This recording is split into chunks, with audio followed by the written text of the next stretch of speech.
Meeting चल रही थी तब चीफ सेक्रेटरी ने सब चीज़ में राजी किया, लेकिन आफ्टर मीटिंग हम जब मिनट्स मांग रहे थे तो मिनट्स में कुछ ऐसा चीज़ उठ के आए जो हमारे डिमांड से उस पर बात ही नहीं हुआ। रेसिडेंट डॉक्टर एसोसिएशन और काउंसिल स्टूडेंट काउंसिल के इलेक्शन पर भी बात की जो 2011 से ही बंद है, क्योंकि हमें हमेशा ही ऐसे रिप्रेजेंटेटिव्स मिले हैं जिन्हें हमारे ऊपर थोप दिया जाता है, जो हमारी बात नहीं सुनते और जो थ्रेट कल्चर के ही पार्ट बने रहते हैं। With the threat culture still prevalent, with the perpetrators still going about in the society with aside us, with the patients still suffering, we still question the system. सोचने में बस simple लग सकता है कि काम पर क्यों नहीं वापस जा रहे हैं, लेकिन वही गुंडे जो पहले हमें धमका रहे थे जब हम ये आंदोलन कर रहे थे, वो आज भी खुलेआम घूम रहे हैं। इस बात की क्या गारंटी है कि अगर किसी फीमेल डॉक्टर को कल को कोई धमकी दे कि तुम रात में काम कर रही हो तो देख लेना, तो इस धमकी के लिए वो किसके पास जाएगी?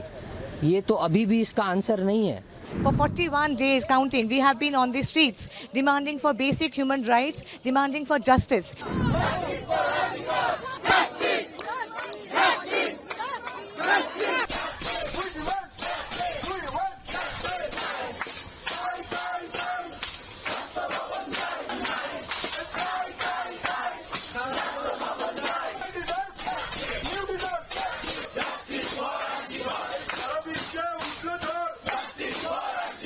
देखिए, सबसे पहला जो हमारा वहाँ पे डिमांड ये भी था कि प्रिंसिपल सेक्रेटरी को अपने पद से हटाया जाए, क्योंकि स्वास्थ्य भवन जो है वो 4-5 सालों से ऐसा हालत है कि हर चीज़ मतलब स्वास्थ्य की सुविधा जो है वो यहाँ पे चरमराने की पोजीशन में है।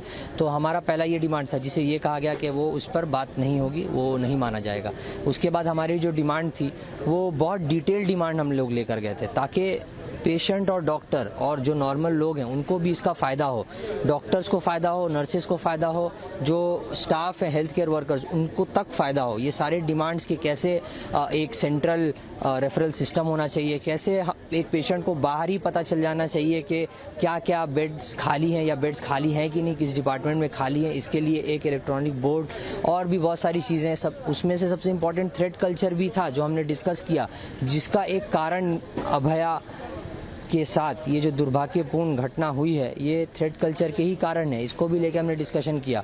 उसके साथ ही साथ हमने रेसिडेंट डॉक्टर एसोसिएशन और काउंसिल स्टूडेंट काउंसिल के इलेक्शन पर भी बात की जो 2011 से ही बंद है, क्योंकि हमें हमेशा ही ऐसे रिप्रेजेंटेटिव्स मिले हैं जिन्हें हमारे ऊपर थोप दिया जाता है, जो हमारी बात नहीं सुनते और जो थ्रेट कल्चर के ही पार्ट बने रहते हैं। तो हमने ये सारे बातें रखी और कहा गया कि हाँ ये मान लिया जाएगा, ये भी मान लिया जाएगा, लेकिन जब वही लिखित तौर पे देने की बात आई डिटेल में कि ये चीज़ों पे बात हुई है, इन चीज़ों को माना गया है, तो वो हमें नहीं मिल पाया।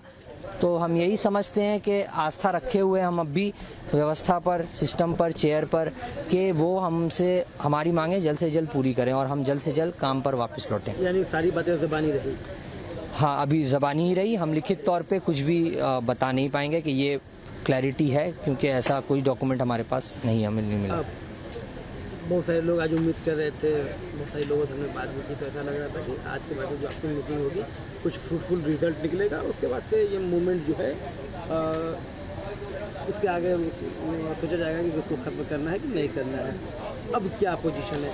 देखिए, हम भी यही सोच रहे थे कि हमारी आज मीटिंग हो और उसमें जो व्यवस्थाएं जो ख़राब हैं उन पर बात हो, उनका समाधान निकले, जिस तरह से हम जल्द से जल्द सीज वर्क ख़त्म करके काम पे लौट पाएँ, क्योंकि ये सुप्रीम कोर्ट में भी बताया गया है कि हम लोग सीज वर्क क्यों कर रहे हैं। थ्रेट कल्चर, सुविधाएं, ये सब कुछ बहुत प्रेवलेंट हैं। ये मतलब सोचने में बस सिंपल लग सकता है कि काम पर क्यों नहीं वापस जा रहे हैं, लेकिन वही गुंडे जो पहले हमें धमका रहे थे जब हम ये आंदोलन कर रहे थे, वो आज भी खुलेआम घूम रहे हैं।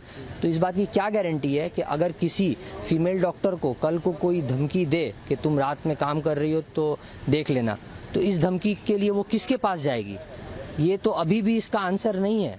ये हमें मौखिक तौर पे कहा गया है कि ये होगा, लेकिन हम जब तक हमें एक डायरेक्टिव ना मिले तो हम किस बात को लेकर पब्लिक के सामने या लोगों के सामने आएंगे कि हमने ये अचीव किया है या हमें ये मिला है सही तौर पे। तो हमारी डिमांड यही थी। और जब तक हमें डायरेक्टिव प्रॉपरली नहीं मिलता कि ये चीज़ें हुई हैं, एक ब्लूप्रिंट नहीं आ रहा है, तब तक हम अपना ये आंदोलन कंटिन्यू करेंगे। और ये जो यहाँ पर हमने सिट इन प्रोटेस्ट किया हुआ है स्वास्थ्य भवन पे, वो भी कंटिन्यू करेंगे। हमारा जो मूवमेंट है, ये मूवमेंट तब तक चलेगा जब तक अभया को जस्टिस नहीं मिलता।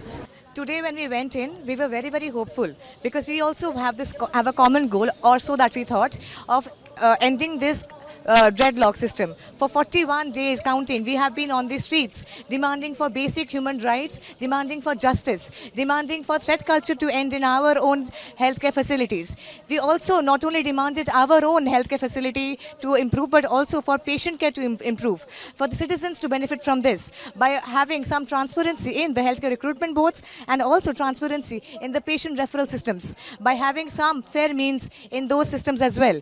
We were told that whatever points that we are making, they are very, very valid, and we were given assurances verbally. But when we asked for a minutes of meeting, we were told that we need to email them whatever our needs are, and based on that, they will later on verify those the pointers, and then maybe circle back to us with certain central directives. We are very hopeless. We right now feel very hopeless. We want to resume work, but with the threat culture still prevalent, with the perpetrators still going about in the society aside us, with the patients still suffering because of a non-transparent referral system, we still question the system. We still are very, very not satisfied with what happened today.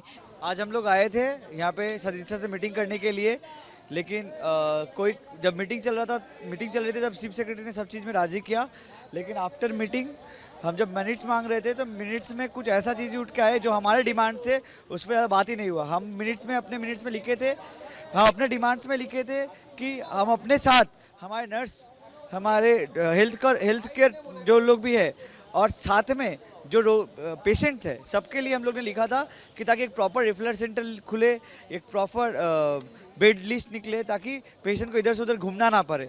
लेकिन इसके बाद भी उन्होंने इस सब focus नहीं किया। जो चीज़ हमें सबसे ज़्यादा डर था, जो हमारे डिमांड 5 में थ्रेट कल्चर, उसके बारे में आज उन्होंने कुछ लिखने से मना किया है। उन्होंने बोला हमें डायरेक्टिव दीजिए, हमें मेल कीजिए, हम डायरेक्टिव देंगे। अगर मेल करके नहीं रहता तो हम लोग मेल करके आते, मीटिंग करने का कोई ये नहीं था। लेकिन ठीक है, मीटिंग की है हम लोग ने, कोई विदाउट ट्रांसपेरेंसी का हम लोग बोले कि ठीक है, हम लोग ट्रस्ट करके मीटिंग भी किया आज, लेकिन जो हम लोग को चाहिए था वो हम लोग को रिटर्न में नहीं मिला।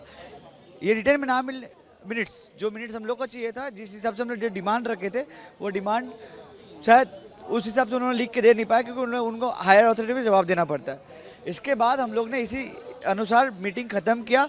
उनके मिनट में हम लोग ने साइन नहीं किया, हमारा डिमांड हमने सबमिट करके आया है। इसके हिसाब उन्होंने बोला है कि वो डायरेक्टिव निकालेंगे।